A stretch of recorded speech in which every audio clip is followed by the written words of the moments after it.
Le premier bruit n'était pas un coup de feu, mais un hume, doux, rythmé, presque sacré. À l'instant où le soleil est tombé sur le Sahel, une vibration invisible a parcouru le Burkina Faso, marquant le début d'une révolution silencieuse. Il n'y a pas eu de drapeau levé, ni de soldats en marche, mais tout le monde a ressenti le changement. Un homme, Ibrahim Traoré, a défié les puissances mondiales. Il a transformé une simple usine en une forteresse de souveraineté. En un an, ce petit pays a fait l'impossible, construire sa liberté sans prêts étrangers, mais avec des mains, des terres et un rêve commun. Ce n'était pas simplement une usine de textile, ce n'était pas seulement du coton transformé en tissu. Ce que Ibrahim Traoré a fait à Ouagadougou allait bien au-delà de l'industrie. C'était un défi direct à un système mondial qui dépendait de la soumission de nations entières à la finance étrangère. Dans ce coin du Sahel, il a choisi de tisser non seulement du tissu, mais aussi un avenir d'indépendance. Cette décision, bien que risquée, a réécrit les règles de la souveraineté économique en Afrique. Si cette usine réussissait, elle ne représenterait pas seulement un succès économique local, elle serait le modèle d'une nouvelle ère pour le continent, un avenir où les nations africaines ne mendieraient plus, mais construiraient leur propre destin. Mais à quel prix? Car chaque révolution comporte des défis, et ce pari audacieux pourrait se retourner contre ceux qui osent rêver grand. Dans les mois qui ont suivi, l'attention mondiale s'est intensifiée. Le Burkina Faso était désormais à un tournant critique, et tout le monde attendait de voir si ce pari allait réussir. Le Burkina Faso, un pays enclavé du Sahel, semblait être un terrain peu propice à une révolution économique. En 2022, l'idée même de faire face à des géants financiers mondiaux semblait irréaliste. Pourtant, c'est exactement ce que le président Ibrahim Traoré a entrepris. Alors que le monde entier regardait sceptiquement, il a transformé une usine de textile en un symbole de souveraineté. Mais comment une nation aussi pauvre, avec peu d'infrastructures et presque aucune industrie lourde, a-t-elle réussi à se défendre contre les forces économiques mondiales? En réalité, la transformation ne s'est pas produite du jour au lendemain. Cela a commencé avec un petit groupe d'entrepreneurs, des ingénieurs locaux et des ouvriers déterminés à réécrire les règles de la production. Ce qui était autrefois une simple usine produisant des tonnes de coton pour des exportations à bas prix est devenu le cœur d'une révolution industrielle. En seulement un an, la production locale de textiles a atteint 1,2 milliard de dollars, créant ainsi plus de 40 000 emplois. Mais il ne s'agissait pas seulement de coton, c'était un retour au contrôle des ressources. Le Burkina Faso, au lieu de dépendre des prêts internationaux ou des investissements étrangers, a utilisé ses propres ressources pour financer cette transformation.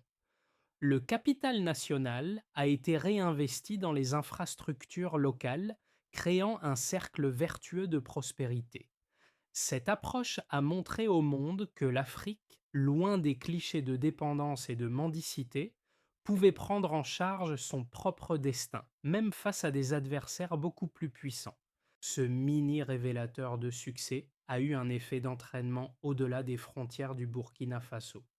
Les exportations textiles ont non seulement redéfini les bases économiques vietnamiques du pays, mais ont aussi provoqué une prise de conscience à l'échelle continentale.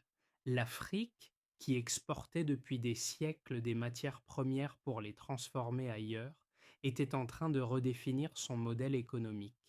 Ibrahim Traoré, le jeune président du Burkina Faso, n'est pas simplement un dirigeant politique. Il est l'incarnation d'une vision radicale, une Afrique qui ne dépend pas des prêts étrangers ou de la charité, mais qui utilise ses propres ressources pour se libérer de la domination économique.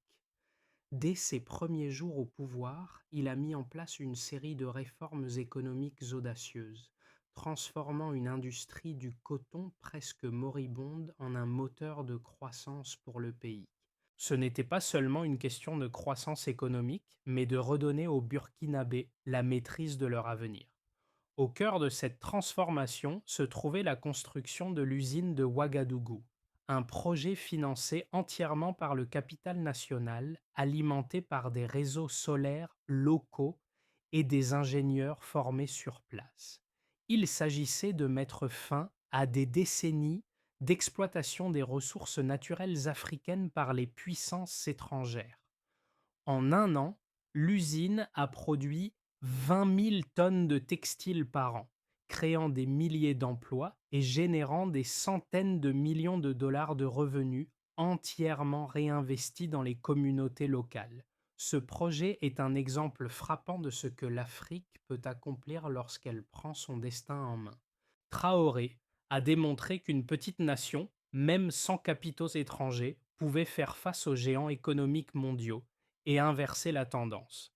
Ce n'était pas une simple victoire économique, mais un message fort: l'Afrique ne se contentera plus d'être une source de matières premières. Elle est prête à produire, à innover et à s'imposer sur la scène mondiale. L'histoire du Burkina Faso dans sa quête d'indépendance économique n'a pas été sans obstacle. Dès le départ, la transformation de l'industrie textile en une véritable forteresse de souveraineté n'a pas été une tâche facile.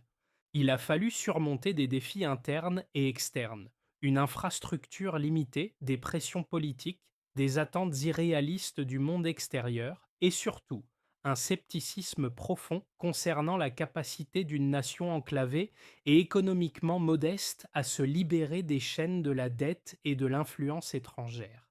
Mais à chaque étape, le courage de l'homme à la tête de ce projet, Ibrahim Traoré, a servi de catalyseur pour chaque avancée. Au début, le projet semblait impossible. Les premières pierres ont été posées dans un climat de grande incertitude.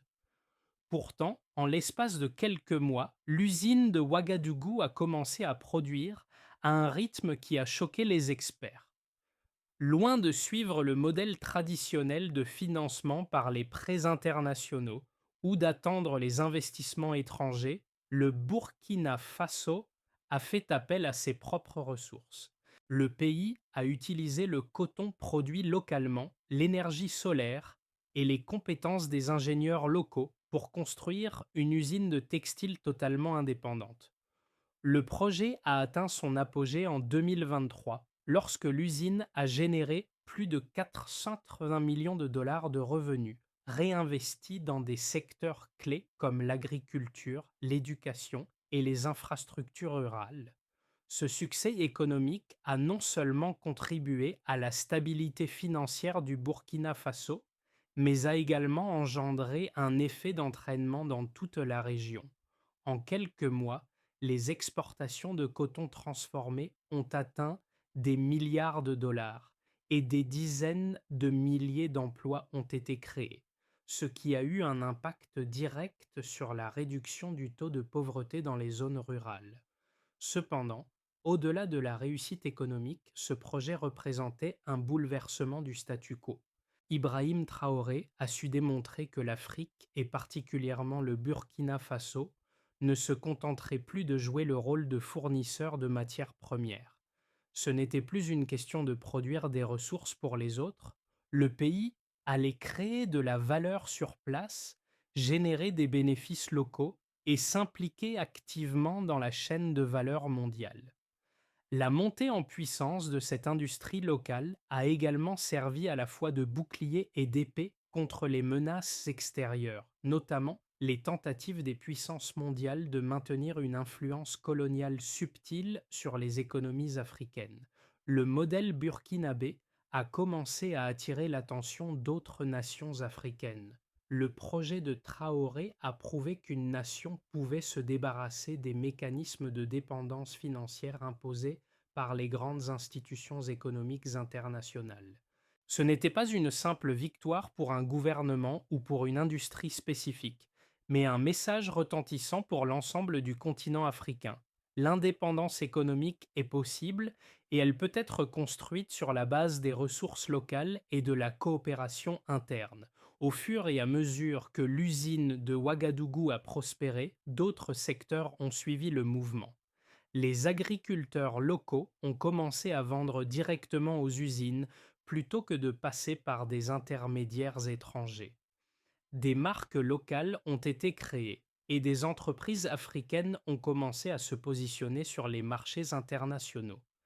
L'Afrique a cessé d'être perçue comme un simple réservoir de matières premières. Elle a pris place dans la chaîne de production mondiale, une position qui lui permet désormais de peser dans la balance des grandes puissances économiques. Le modèle économique mis en place par Ibrahim Traoré a rapidement fait ses preuves grâce à des chiffres impressionnants.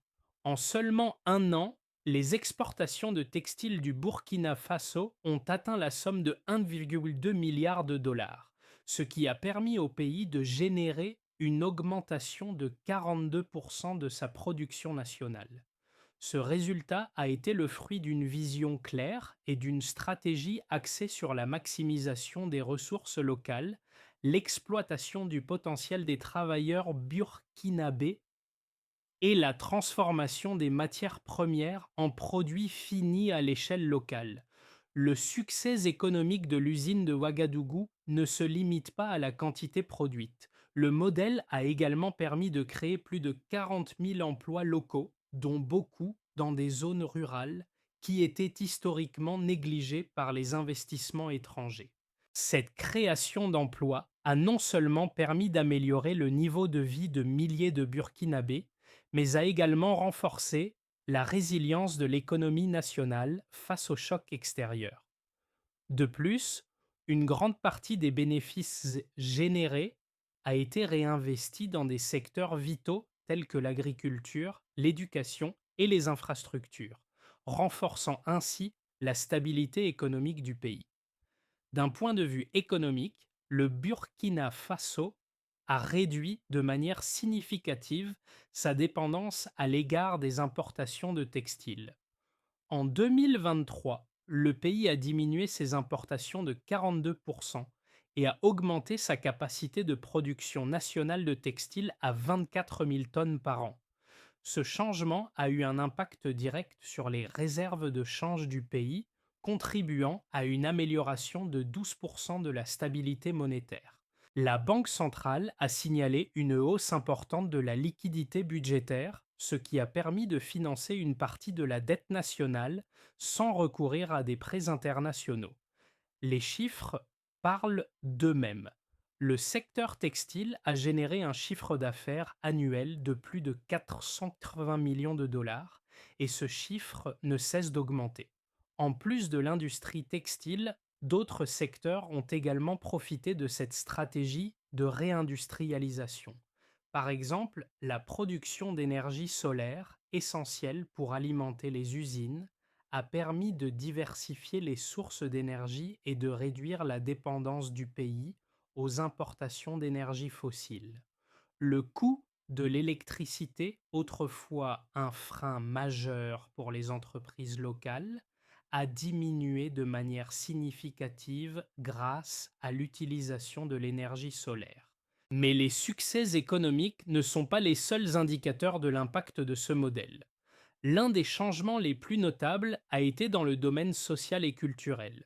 L'augmentation de la production locale et l'emploi de milliers de Burkinabés ont eu un effet transformateur sur la société. Pour la première fois, une génération de jeunes Africains a vu des opportunités de carrière et de développement personnel sur place, plutôt que de devoir émigrer vers l'Europe ou d'autres régions du monde à la recherche de meilleures conditions de vie. Enfin, il est important de noter que ce succès n'a pas seulement eu un impact national. Le modèle de développement du Burkina Faso a inspiré d'autres pays d'Afrique qui voient désormais dans cette approche une alternative viable à la dépendance aux prêts étrangers et aux investissements internationaux. Le projet a commencé à attirer l'attention de la communauté internationale et a mis en lumière l'importance d'investir dans les capacités locales plutôt que de compter sur des capitaux extérieurs. Le modèle de développement mis en place par Ibrahim Traoré n'a pas été sans ses détracteurs. De nombreux experts économiques ont critiqué l'approche burkinabé, arguant que l'autosuffisance économique est une utopie et que la dépendance aux prêts étrangers est une nécessité pour les économies africaines. Certains analystes ont affirmé qu'une telle stratégie risquait d'isoler davantage le Burkina Faso du marché mondial, créant ainsi un déséquilibre avec les puissances disons, économiques dominantes. Cependant, ces critiques ont ignoré un aspect fondamental du modèle de Traoré. La souveraineté économique n'est pas simplement une question de chiffres, mais de contrôle.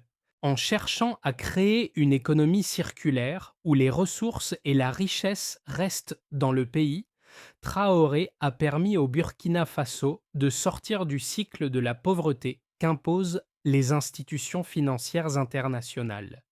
La question n'est pas de savoir si ce modèle est viable à court terme, mais si l'Afrique veut vraiment contrôler son avenir économique à long terme. En ce sens, le modèle burkinabé n'est pas seulement un succès économique immédiat, mais une déclaration de principe. L'Afrique doit prendre le contrôle de ses propres ressources et de son destin. De plus, les critiques qui mettent en doute la pérennité de ce modèle oublient souvent l'expérience de pays comme la Chine ou l'Inde qui ont eux aussi misé sur une forte industrialisation locale pour sortir de la pauvreté. Ces pays ont appris à investir dans leur propre capacité de production, à privilégier l'autosuffisance et à créer des industries locales qui peuvent rivaliser avec les géants mondiaux.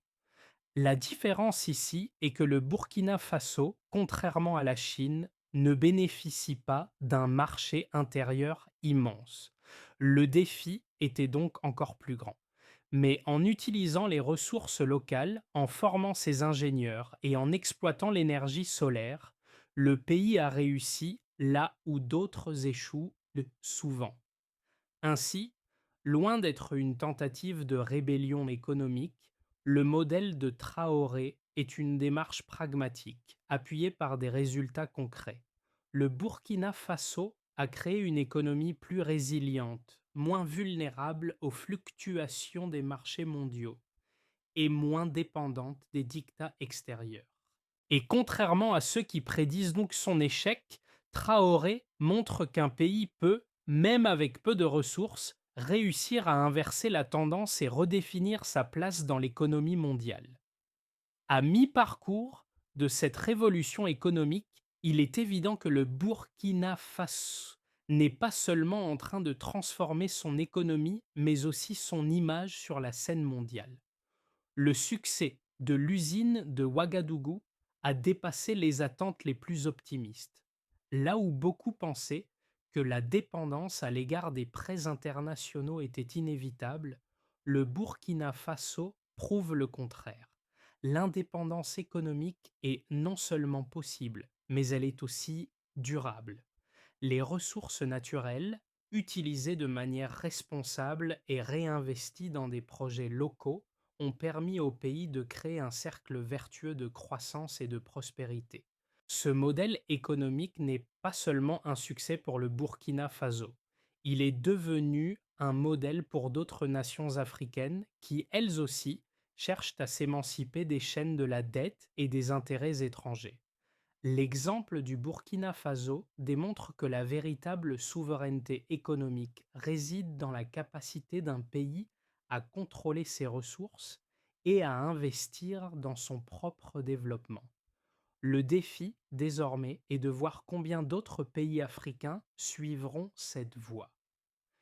Le succès du Burkina Faso sous la direction d'Ibrahim Traoré a eu des répercussions bien au-delà des frontières de ce pays enclavé du Sahel. D'un point de vue national, les changements sont tangibles. La transformation du secteur textile a créé un nombre impressionnant d'emplois locaux, favorisant une amélioration notable du niveau de vie des Burkinabés. Plus de 40 000 emplois ont été créés en seulement un an, une statistique qui témoigne de l'impact direct de l'industrialisation sur les communautés locales. Ces emplois ont renforcé l'économie rurale, souvent négligée par les investissements étrangers.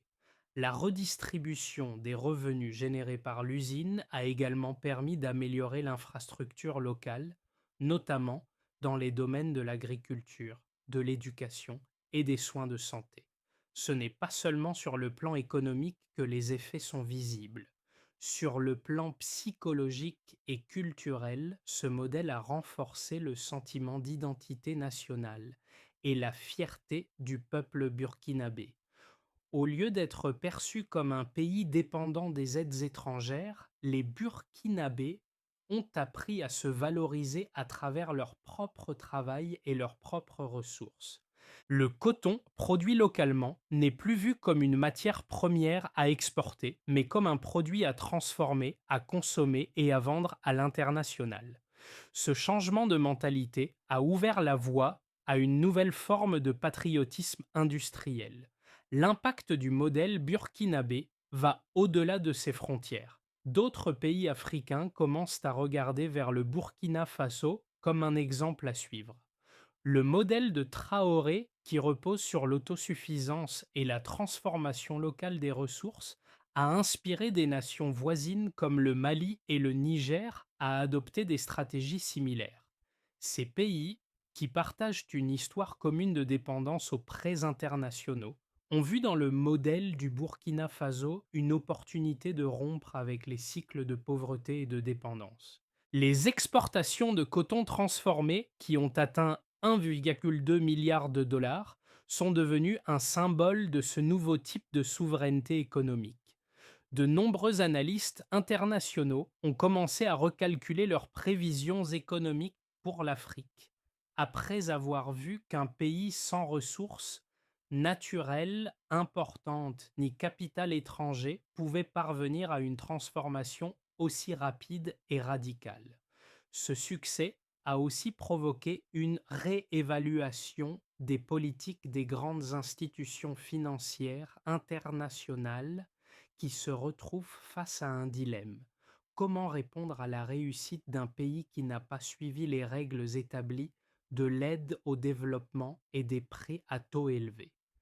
Enfin, les changements qui se produisent au Burkina Faso ont un effet domino. Le modèle d'autosuffisance et d'industrialisation a révélé un nouveau potentiel pour le continent africain. Les nations voisines commencent à comprendre que la clé du succès réside dans le contrôle de leurs propres ressources, la création d'emplois locaux et l'investissement dans les secteurs stratégiques comme l'énergie, l'agriculture et la production industrielle. Ces pays, inspirés par l'exemple du Burkina Faso, se retrouvent sur la voie d'une nouvelle ère où ils peuvent vraiment faire entendre leur voix dans l'économie mondiale, non plus en tant que simples fournisseurs de matières premières, mais comme acteurs incontournables du commerce mondial. Dans les 6 à 12 mois à venir, le Burkina Faso se trouve à un carrefour crucial. Le modèle économique adopté par Ibrahim Traoré, centré sur l'autosuffisance, l'industrialisation locale et le contrôle des ressources, a démontré son efficacité à court terme. Toutefois, le vrai test réside dans la capacité du pays à maintenir ce momentum et à naviguer dans un environnement mondial en constante évolution. À ce stade, l'hypothèse la plus probable est un renforcement de la dynamique actuelle. Si l'industrie textile continue de prospérer et que d'autres secteurs, comme l'agriculture et l'énergie, suivent le même chemin, le Burkina Faso pourrait voir sa position économique encore se consolider. Les revenus générés par l'usine de Ouagadougou, réinvestis dans des secteurs vitaux, pourraient offrir une base solide pour une expansion à l'échelle nationale. La création d'emplois, particulièrement dans les zones rurales, continuerait à soutenir la croissance économique et le pays pourrait ainsi devenir un modèle de résilience face aux crises mondiales. Et si les choses évoluent encore mieux, on peut imaginer un rayonnement plus large du modèle burkinabé au sein de l'Afrique. Si le Burkina Faso réussit à renforcer ses partenariats régionaux, notamment avec le Mali et le Niger, les exportations africaines de produits transformés pourraient y prendre une place plus significative dans les chaînes de valeur mondiales. Cela pourrait entraîner un afflux d'investissements dans des secteurs similaires, et d'autres pays africains pourraient emboîter le pas du Burkina Faso. Cette coopération intra-africaine pourrait même mener à la création d'une zone économique commune où les ressources et les bénéfices circulent au sein du continent, réduisant ainsi la dépendance envers les investisseurs étrangers. Le Burkina Faso pourrait devenir un leader dans l'industrialisation de l'Afrique de l'Ouest, inspirant d'autres pays à suivre un modèle similaire. À l'inverse, si des difficultés majeures surviennent, il est possible que le Burkina Faso ne parvient pas à maintenir sa trajectoire de croissance en raison de facteurs externes, tels que des pressions politiques ou économiques, des fluctuations des prix mondiaux du coton, ou même des tensions géopolitiques dans la région, une chute brutale des exportations ou un retour à la dépendance vis-à-vis des financements étrangers pourrait inverser les progrès réalisés. Dans ce cas, le pays pourrait se retrouver à devoir faire face à une récession ou à un ralentissement économique, compromettant ses avancées en matière de souveraineté économique. Toutefois, même dans ce scénario, les bases mises en place par le gouvernement de Traoré pourraient offrir des leviers pour un redressement rapide, à condition que le pays conserve son indépendance financière et sa capacité à s'adapter rapidement.